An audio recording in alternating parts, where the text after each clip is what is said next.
National Weather Service. The National Weather Service in Chicago has issued a special marine warning for nearshore waters from Winthrop Harbor to Michigan City, open waters from Winthrop Harbor to Michigan City out to mid-lake until 10:15 a.m. At 8:06 a.m., Doppler radar indicated an area of showers capable of producing waterspouts moving southwest at 30 knots.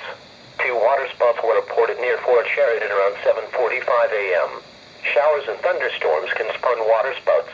Avoid these dangerous storms and report them to the local county sheriff or Coast Guard. If a waterspout moves on shore, find shelter immediately.